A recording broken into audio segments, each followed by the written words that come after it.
नमस्कार दोस्तों, डेट है आज की 2 सितंबर 2021 और स्वागत है आपका एडिटोरियल डिस्कशन में। 3 इश्यूज आज हम डिस्कस करेंगे। सबसे पहला आर्टिकल हम डिस्कस करेंगे हिंदुस्तान टाइम्स का, India Russia Japan trilateral group से संबंधित। दूसरा आर्टिकल हम डिस्कस करेंगे प्रेस काउंसिल ऑफ तमिलनाडु से संबंधित, जिसको इस्टेब्लिश करने का आदेश मद्रास हाईकोर्ट के द्वारा दिया गया है। तो ये जुडिशियल ओवररीच का एक एग्जाम्पल है। यहाँ पे आर्टिकल हम डिस्कस करेंगे नेट जीरो एमिशन से संबंधित। वैसे देखो, क्लाइमेट चेंज से संबंधित भी हमने 3-4 आर्टिकल डिस्कस कर लिए हैं, लेकिन इस आर्टिकल में व्यू विपरीत है। अभी तक के सभी आर्टिकल्स में यह वकालत की गई थी कि इंडिया को अभी नेट जीरो स्टेटस कमिट नहीं करना चाहिए, लेकिन ये ऑस्ट्रेलिया के जो हाई कमिश्नर हैं इंडिया में, उन्होंने आर्टिकल लिखा है। वो कहते हैं इंडिया को भी बाकी देशों की तरह नेट जीरो स्टेटस अचीव करने की दिशा में आगे बढ़ना चाहिए। ये जो आर्टिकल है इसमें भी 2-3 पॉइंट निकल के आते हैं, जिसको हम या तो आज डिस्कस करेंगे या फिर कल डिस्कस करेंगे। 3 इश्यूज वैसे आज हम जरूरी डिस्कस करेंगे ही। चलिए डिस्कशन स्टार्ट करते हैं। First important article India Russia Japan triangle से संबंधित है। आप जीएस पेपर 2 के इस टॉपिक से आर्टिकल को रिलेट कर सकते हो। देखो, आज के समय में इंडिया का फोकस इंडो पैसिफिक रीजन पर काफ़ी ज़्यादा है और इस रीजन में इंडिया क्वाड में पार्टिसिपेट कर रहा है, जिसमें 4 देश हैं, India Japan Australia USA. But India एक ही इनिशिएटिव पर अपनी सारी एनर्जी इन्वेस्ट नहीं करना चाहता, इसीलिए इंडिया एक दूसरे ग्रुप की पॉसिबिलिटी को भी एक्सप्लोर कर रहा है। ये ग्रुप होगा इंडिया जापान और रशिया का। रशिया के फार ईस्ट में एक शहर है व्लादिवोस्तोक। यहाँ पर ईस्टर्न इकोनॉमिक फोरम का 6वां एडिशन ऑर्गेनाइज होगा।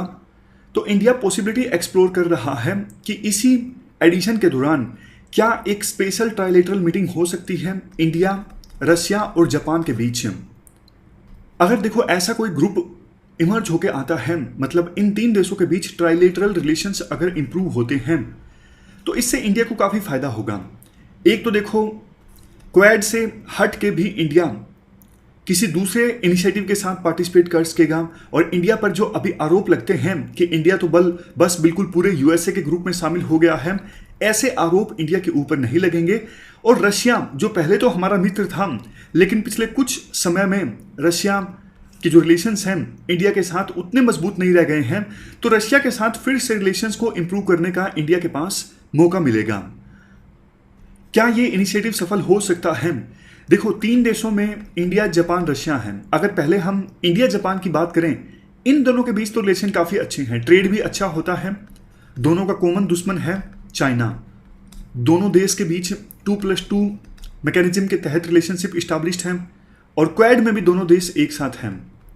बात करें रशिया की, रशिया और इंडिया वैसे तो देखो कहने को all weather time tested friends हैं, लेकिन पिछले कुछ सालों में कुछ इश्यूज पर दोनों देश सेम पेज पर नहीं हैं।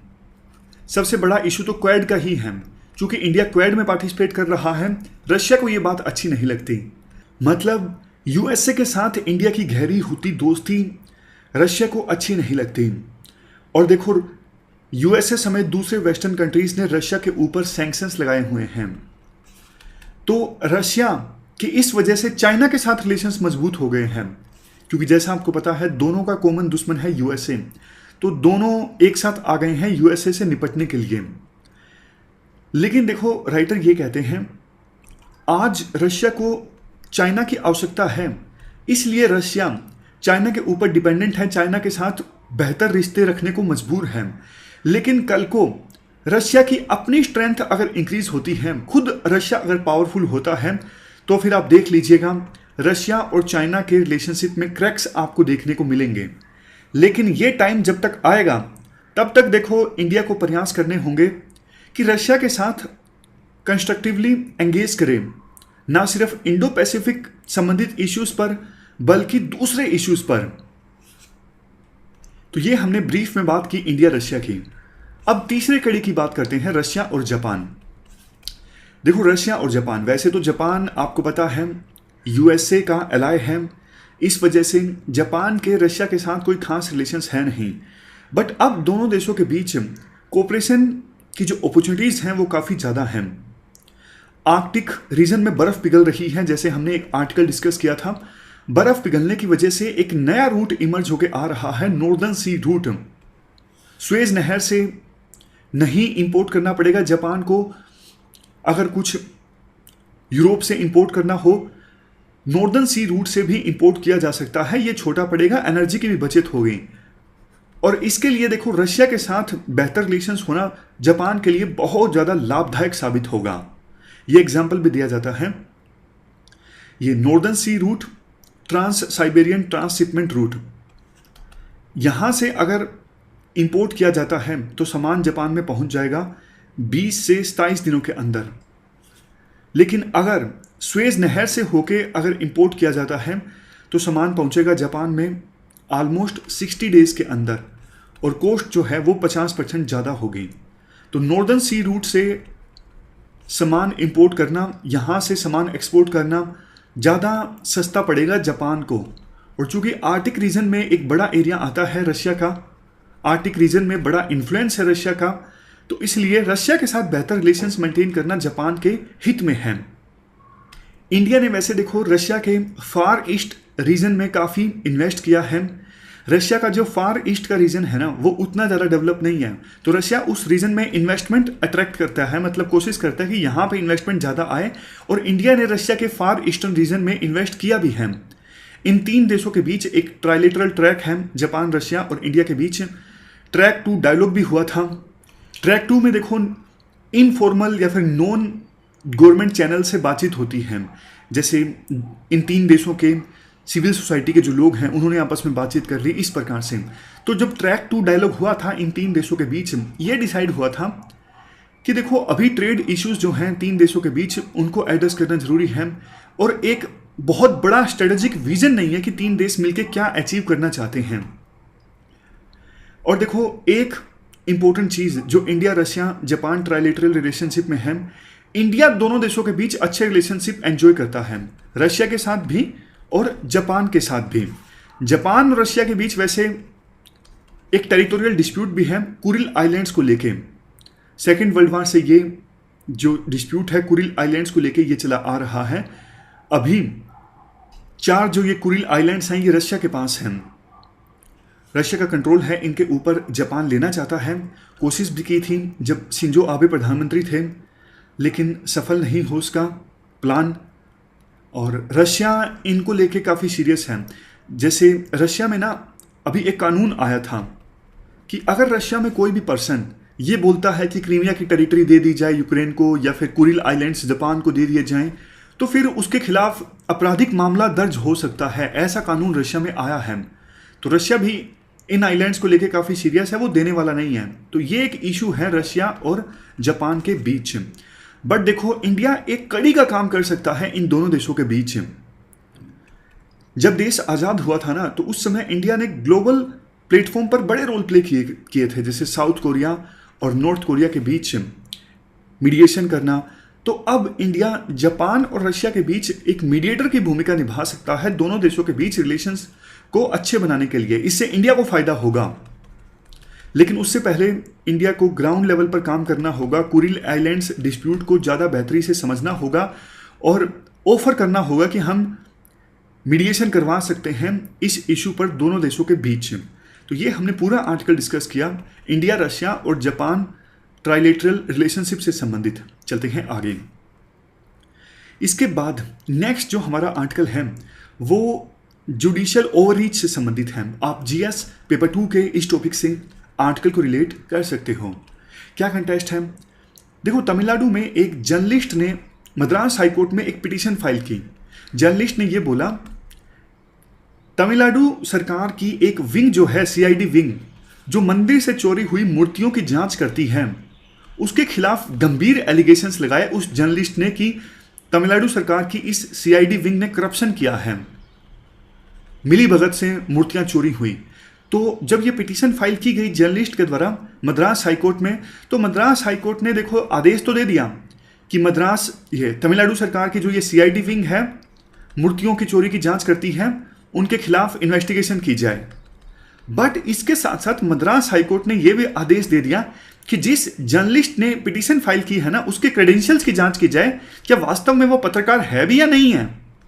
देखो ये तो आपको भी पता है, बहुत सारे लोग ऐसे हैं जो झूठा सर्टिफिकेट बनवा लेते हैं, मतलब झूठा आइडेंटिटी कार्ड बनवा लिया, जर्नलिज्म का वो कोई काम नहीं कर रहे होते हैं, सिर्फ एक स्टैंप लगवा ली अपने ऊपर कि मैं जर्नलिस्ट हूं।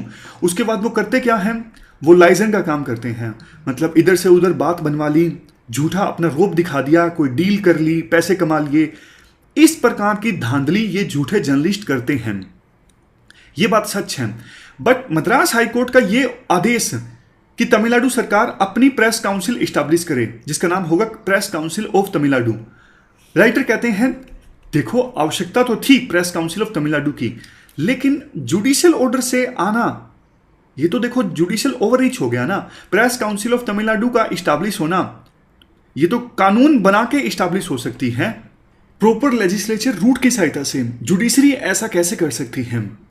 इसके बाद राइटर ये बोलते हैं देखो अभी वैसे प्रेस काउंसिल ऑफ इंडिया का ये काम है कि विभिन्न मीडिया रिलेटेड बॉडीज को रिकॉग्नाइज करना, जर्नलिस्ट का जो कार्ड होता है उसे मान्यता प्रोवाइड करना। बट जो ये फर्जीवाड़ा होता है, फर्जी जर्नलिज्म का कार्ड लोगों के द्वारा बनवा लिया जाता है, उसके खिलाफ एक्शन लेने के लिए प्रेस काउंसिल ऑफ इंडिया के पास कोई इन्फोर्समेंट संबंधित पावर्स नहीं है। और चूंकि ये कॉन्करेंट लिस्ट में आता है, ये सारा काम जर्नलिस्ट को मान्यता देना, फेक जर्नलिस्ट को पकड़ना, ये सारा काम फिर स्टेट गवर्नमेंट हैंडल करती है। अगर देखो ये जो प्रेस काउंसिल ऑफ तमिलनाडु बन जाती है तो ये अलग से स्टेट की पहली काउंसिल होगी और ये पावरफुल बॉडी होगी जो जर्नलिस्ट को आइडेंटिफाई करेगी, उनको मान्यता देगी और ये भी डिसाइड करेगी कि जर्नलिज्म के वेलफेयर मेजर्स क्या होंगे, उनको बस या फिर रेल का पास मिलेगा या फिर नहीं मिलेगा, उनके खिलाफ अगर कंप्लेन आएगी तो भी ये भी हैंडल किया जाएगा इसी प्रेस काउंसिल ऑफ तमिलनाडु के द्वारा। लेकिन बात वही है, चूंकि न्यूज़पेपर्स, बुक्स, प्रिंटिंग पासिस ये कॉन्करेंट लिस्ट में आते हैं ना, तो स्टेट गवर्नमेंट को ये एग्जामिन करने की आवश्यकता है क्या ऑलरेडी सेंट्रल गवर्नमेंट का कोई कानून है इन इश्यूज पर। अगर है तो फिर तो देखो स्टेट गवर्नमेंट नहीं बना सकती प्रेसिडेंट के असेंट लिए बिना। तो ये सारे जो ऑप्शंस हैं वो ध्यानपूर्वक एग्जामिन करने होंगे तमिलनाडु सरकार को, उसके बाद ही ये बॉडी इस्टेब्लिश की जा सकती है। और जुडिशरी को भी समझना चाहिए कौन सी बॉडी इस्टेब्लिश होनी चाहिए, कौन सी नहीं होनी चाहिए, किस बॉडी के फंक्शंस क्या होने चाहिए। देखो ये सब डिसाइड करना आपका काम नहीं है, पॉलिसी बनाना, कानून बनाना ये काम आपका नहीं है। पॉलिसी को इंप्लीमेंट करना काम है एग्जीक्यूटिव का, पॉलिसी बनाना, कानून बनाना काम है लेजिस्लेचर्स का। तो उनको आप उनका काम करने दीजिए, आप उनके काम में इंटरफेरेंस मत कीजिए। ये पूरा इशू हमने डिस्कस किया, चलते हैं आगे। इसके बाद नेक्स्ट जो आर्टिकल है वो क्लाइमेट चेंज से संबंधित है। आप जीएस पेपर 3 के इस टॉपिक से आर्टिकल को रिलेट कर सकते हो। देखो हाल फिलहाल में ना बहुत सारे आर्टिकल्स आए हैं क्लाइमेट चेंज से संबंधित, जो ये बोलते हैं कि इंडिया हिस्टोरिकल ग्लोबल वार्मिंग के लिए, क्लाइमेट चेंज के लिए जिम्मेदार नहीं है। हमने बहुत कम एमिट किया है as proportion to our population, जबकि ये वेस्टर्न कंट्रीज जो हैं यहाँ पर इतनी पॉपुलेशन भी नहीं है, लेकिन इन्होंने सबसे ज़्यादा एमिशन किया है, ये जिम्मेदार हैं क्लाइमेट चेंज के लिए। तो राइटर ये भी कहते रहे हैं इंडिया को मजबूर नहीं करना चाहिए नेट जीरो स्टेटस को अचीव करने के लिए। नेट जीरो स्टेटस वो स्टेटस जिसमें जितना कार्बन एमिट करते हैं तो उतना ही एब्जॉर्ब हो जाता है, तो नेट रिजल्ट निकलता है जीरो कार्बन एमिशन। तो इंडिया के राइटर ये बोलते आए हैं, बट आज राइटर ये बोलते हैं इंडिया को भी बाकी देशों की तरह नेट जीरो कार्बन टारगेट के प्रति अपनी कमिटमेंट जाहिर करनी चाहिए। आज जिन्होंने ये आर्टिकल लिखा है, ये देखो ऑस्ट्रेलिया के हाई कमिश्नर हैं इंडिया में और एम्बेसडर फॉर एनवायरनमेंट हैं। ये बोलते हैं ज़्यादातर मेजर कंट्रीज ने नेट जीरो कार्बन टारगेट के प्रति अपनी कमिटमेंट जाहिर की है। ऑस्ट्रेलिया भी, जो ये कॉन्फ्रेंस ऑफ पार्टीज़ की मीटिंग ऑर्गेनाइज होगी नवंबर में इंग्लैंड में, तो उससे पहले ऑस्ट्रेलिया भी नेट जीरो कार्बन से संबंधित कमिटमेंट कर देगा कि हम 2050 से पहले या फिर 2055 जो भी वो ईयर डिसाइड करेंगे उससे पहले ऑस्ट्रेलिया भी नेट जीरो कार्बन स्टेटस को अचीव कर लेगा। बड़े बड़े जो कॉर्पोरेट ग्रुप्स हैं वो भी नेट जीरो कार्बन स्टेटस की वकालत कर रहे हैं। तो इंडिया को इससे पीछे नहीं हटना चाहिए, इंडिया को भी इसी प्रकार की कमिटमेंट करनी चाहिए। 4 रीजंस देते हैं राइटर। सबसे पहले देखो ये इंडिया के भी नेशनल इंटरेस्ट में है और पूरे वर्ल्ड के भी नेशनल इंटरेस्ट में है। आज के समय में हम देखते हैं क्लाइमेट चेंज का कितना बुरा प्रभाव पड़ रहा है। समुद्र में पानी का लेवल इंक्रीज हो रहा है, हीट स्ट्रेस, जगह जगह पर सूखा आ रहा है, कहीं बाढ़ आ रही है। तो अगर बाकी देशों की तरह इंडिया भी नेट जीरो कार्बन स्टेटस के प्रति अपनी कमिटमेंट जाहिर करता है तो क्लाइमेट चेंज को एड्रेस करने में और मदद मिलेगी। दूसरा, इंडिया देखो एक राइजिंग पावर है, इंडिया ग्लोबल लेवल पर बड़ा रोल प्ले करना चाहता है। तो फिर इतने बड़े इशू पर इंडिया अपने हाथ कैसे पीछे खींच सकता है? पूरे वर्ल्ड में आज के समय में इंडिया तीसरे नंबर पे लार्जेस्ट एमिटर है, यूएसए और चाइना के बाद। यूएसए हो, चाइना हो, यूरोपियन यूनियन हो, इन सब ने नेट जीरो स्टेटस के प्रति अपनी कमिटमेंट जाहिर की है। तो इंडिया को भी करनी चाहिए, इंडिया को अपने हाथ पीछे नहीं खींचने चाहिए। कैसा ग्लोबल लीडर अगर इंडिया बनेगा, इस प्रकार से इंपॉर्टेंट इशू पर अपने हाथ अगर पीछे खींच लेगा। नेक्स्ट, इकोनॉमिकली भी देखो ये इंडिया के लिए नुकसानदायक साबित होगा। यूके ने देखो ये जाहिर किया है 40% वो एमिशन अभी कम कर रही हैं 1990 से अगर हम कंपेयर करें, बावजूद उसकी जो उनकी इकोनॉमी है वो 70% ग्रो कर गई है। सोलर एनर्जी के जो दाम है वो 90% कम हो गए हैं पिछले कुछ सालों में। सोलर एनर्जी आज के समय में इंडिया में काफ़ी सस्ती है। तो एमिशंस कम करके रिन्यूएबल एनर्जी को अपना के भी हम अच्छे से इकोनॉमी को बल्कि ज़्यादा ग्रो कर सकते हैं। इसके बाद राइटर मानते हैं कि अभी तक इंडिया ने जो कमिटमेंट की थी पेरिस क्लाइमेट चेंज एग्रीमेंट में, जैसे 33 से 35% एमिशंस को कम करना 2030 आते आते, ये सारी जो इंडिया की कमिटमेंट्स हैं इनको फुलफिल करने की दिशा में इंडिया काफ़ी तेज़ी से काम कर रहा है।